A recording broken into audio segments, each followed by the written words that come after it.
بسم اللہ الرحمن الرحیم الصلاۃ والسلام علیک یا رسول اللہ صلی اللہ تعالی علیہ وسلم۔ غزوات و سرایا ہجرت کے بعد کا تقریباً کل زمانہ غزوات و سرایا کے اہتمام اور انتظام میں گزرا، اس لیے کہ اگر غزوات کی کم سے کم تعداد جو روایات میں آئی ہے یعنی 19 اور سرایا کی کم سے کم تعداد جو روایتوں میں ہے یعنی 47 شمار کر لی جائے تو 9 سال میں حضور صلی اللہ علیہ وآلہ وسلم کو چھوٹی بڑی 66 لڑائیوں کا سامنا کرنا پڑا۔ لہٰذا غزوات و سرایا کا عنوان حضور صلی اللہ علیہ وآلہ وسلم کی سیرت مقدسہ کا بہت ہی عظیم الشان حصہ ہے، اور بحمدہ تعالی ان تمام غزوات و سرایا اور ان کے وجوہ و اسباب کا پورا حال اسلامی تاریخوں میں مذکور اور محفوظ ہے۔ سریہ حمزہ، حضور اقدس صلی اللہ علیہ وآلہ وسلم نے ہجرت کے بعد جب جہاد کی آیت نازل ہو گئی تو سب سے پہلے جو ایک چھوٹا سا لشکر کفار کے مقابلے میں روانہ فرمایا اس کا نام سریہ حمزہ ہے۔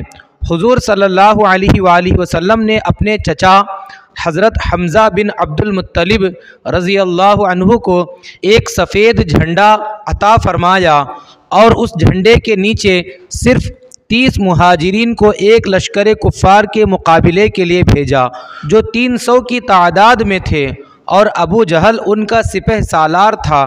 حضرت حمزہ رضی اللہ عنہ سیف البحر تک پہنچے اور دونوں طرف سے جنگ کے لیے صف بندی بھی ہو گئی، لیکن ایک شخص مجدی بن عمر بن جہنی جو دونوں فریق کا حلیف تھا بیچ میں پڑ کر لڑائی موقوف کرا دی۔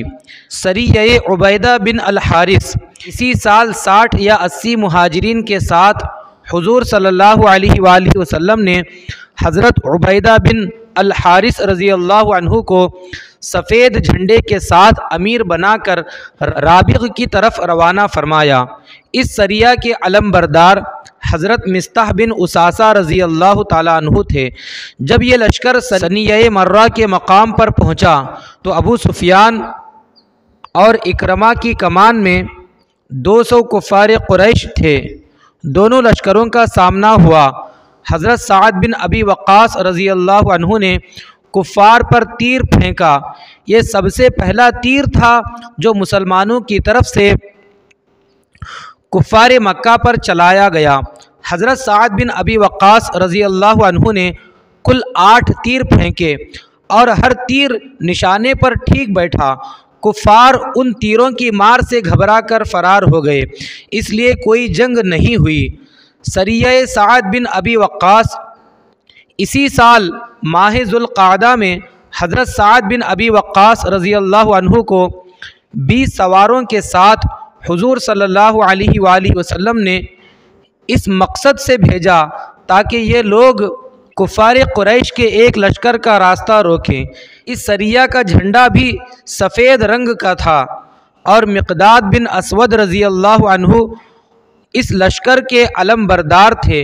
یہ لشکر راتوں رات سفر کرتے ہوئے جب 5ویں دن مقام خرار پر پہنچا تو پتہ چلا کہ مکہ کے کفار ایک دن پہلے ہی فرار ہو چکے ہیں، اس لیے کسی تصادم کی نوبت ہی نہیں آئی۔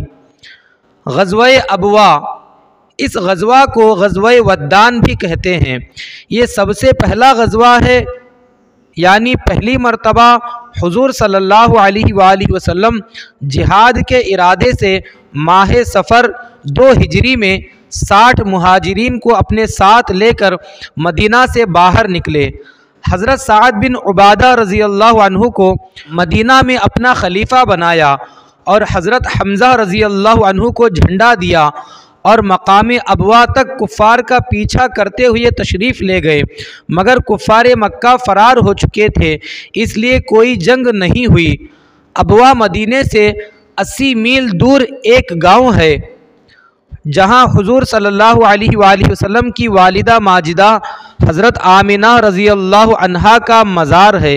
یہاں چند دن ٹھہر کر قبیلہ بنو زمرہ کے سردار مخشی بن عمر زمری سے امداد باہمی کا ایک تحریری معاہدہ کیا اور مدینہ واپس تشریف لائے۔ اس غزوہ میں 15 دن آپ مدینے سے باہر رہے۔ غزوہ بوات ہجرت کے 13ویں مہینہ ہجری میں مدینہ پر حضرت سعد بن معاذ رضی اللہ عنہ کو حاکم بنا کر 200 مہاجرین کو ساتھ لے کر حضور صلی اللہ علیہ وآلہ وسلم جہاد کی نیت سے روانہ ہوئے۔ اس غزوہ کا جھنڈا بھی سفید تھا اور علم بردار حضرت سعد بن ابی وقاص رضی اللہ تعالی عنہ تھے۔ اس غزوہ کا مقصد کفار مکہ کے ایک تجارتی قافلے کا راستہ روکنا تھا۔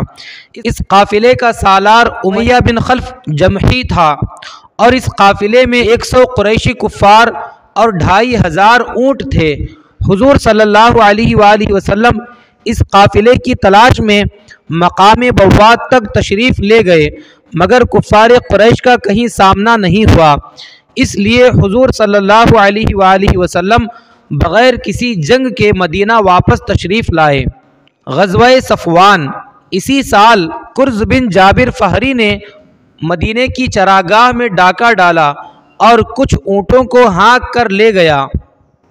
حضور صلی اللہ علیہ وآلہ وسلم نے حضرت زید بن حارثہ رضی اللہ عنہ کو مدینے میں اپنا خلیفہ بنا کر اور حضرت علی رضی اللہ عنہ کو علم بردار بنا کر صحابہ کی ایک جماعت کے ساتھ وادی صفوان تک اس ڈاکو کا تعاقب کیا، مگر وہ اس قدر تیزی کے ساتھ بھاگا کہ ہاتھ نہیں آیا اور حضور صلی اللہ علیہ وآلہ وسلم مدینہ واپس تشریف لائے، اور وادی صفوان بدر کے قریب ہے۔ اسی لیے بعض مورخین نے اس غزوہ کا نام غزوہ بدر اولیٰ رکھا ہے۔ اس لیے یہ یاد رکھنا چاہیے کہ غزوہ صفوان اور غزوہ بدر اولیٰ دونوں ایک ہی غزوے کے دو نام ہیں۔ غزوہ ذی العشیرہ اسی سال 2 ہجری میں کفار قریش کا ایک قافلہ مال تجارت لے کر مکے سے شام جا رہا تھا۔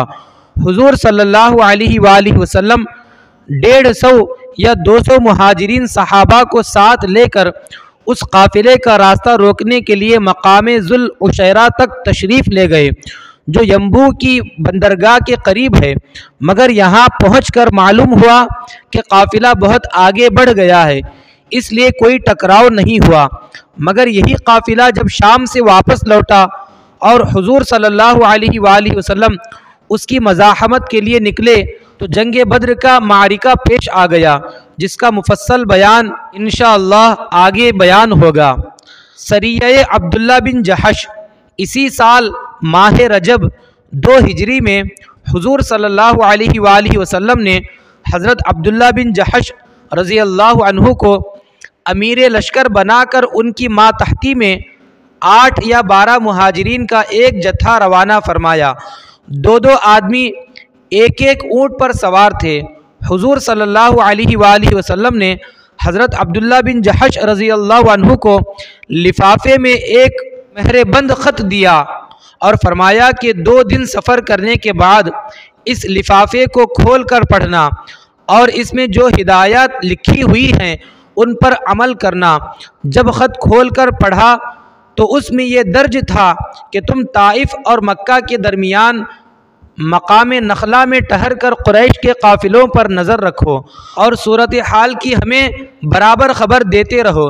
یہ بڑا ہی خطرناک کام تھا، کیونکہ دشمنوں کے عین مرکز میں قیام کر کے جاسوسی کرنا گویا موت کے منہ میں جانا تھا۔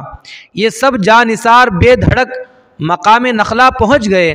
عجیب اتفاق کہ رجب کی آخری تاریخ کو یہ لوگ نخلا میں پہنچے اور اسی دن کفار قریش کا ایک تجارتی قافلہ آیا، جس میں عمر بن الحضرمی اور عبداللہ بن مغیرہ کے 2 لڑکے عثمان و نوفل اور حکم بن کیسان وغیرہ تھے، اور اونٹوں پر کھجور اور دوسرا مال تجارت لدا ہوا تھا۔ امیر سریہ حضرت عبداللہ بن جحش رضی اللہ عنہ نے اپنے ساتھیوں سے فرمایا کہ اگر ہم ان قافلے والوں کو چھوڑ دیں تو یہ لوگ مکہ پہنچ کر ہم لوگوں کی یہاں موجودگی سے مکہ والوں کو باخبر کر دیں گے اور ہم لوگوں کو قتل یا گرفتار کرا دیں گے، اور اگر ہم ان لوگوں سے جنگ کریں تو آج رجب کی آخری تاریخ ہے، لہٰذا شہر حرام میں جنگ کرنے کا گناہ ہم پر لازم ہوگا۔ آخر یہی رائے قرار پائی کہ ان لوگوں سے جنگ کر کے اپنی جان کے خطرے کو دفع کرنا چاہیے۔ چنانچہ حضرت واقد بن عبداللہ تمیمی رضی اللہ عنہ نے ایک تیر ایسا تاک کر مارا کہ وہ عمر بن الحضرمی کو لگا اور وہ اسی تیر سے قتل ہو گیا، اور عثمان و حکم کو ان لوگوں نے گرفتار کر لیا۔ نوفل بھاگ نکلا۔ حضرت عبداللہ بن جحش رضی اللہ عنہ اونٹوں اور ان پر لدے ہوئے مال و اسباب کو مال غنیمت بنا کر مدینہ لوٹ آئے اور حضور صلی اللہ علیہ وآلہ وسلم کی خدمت میں اس مال غنیمت کا 5واں حصہ پیش کیا۔ جو لوگ قتل یا گرفتار ہوئے وہ بہت ہی معزز خاندان کے لوگ تھے۔ عمر بن الحضرمی جو قتل ہوا عبداللہ حضرمی کا بیٹا تھا۔ عمر بن الحضرمی پہلا کافر تھا جو مسلمانوں کے ہاتھ سے مارا گیا۔ جو لوگ گرفتار ہوئے یعنی عثمان اور حکم، ان میں سے عثمان تو مغیرہ کا پوتا تھا جو قریش کا ایک بہت بڑا رئیس شمار کیا جاتا تھا، اور حکم بن کیسان عمر مخزومی کا آزاد کردہ غلام تھا۔ اس بنا پر اس واقعے نے تمام کفار قریش کو غیظ و غضب میں آگ بگولا بنا دیا، اور خون کا بدلہ خون لینے کا نعرہ مکے کے ہر کوچہ و بازار میں گونجنے لگا، اور در حقیقت جنگ بدر کا معرکہ اسی واقعے کا رد عمل ہے۔ چنانچہ حضرت عروہ بن زبیر رضی اللہ عنہ کا بیان ہے کہ جنگ بدر اور تمام لڑائیاں جو کفار قریش سے ہوئیں ان سب کا بنیادی سبب عمر بن الحضرمی کا قتل ہے، جس کو حضرت واقد بن عبداللہ تمیمی رضی اللہ عنہ نے تیر مار کر قتل کر دیا تھا۔ وآخر دعوانا ان الحمد للہ رب العالمین۔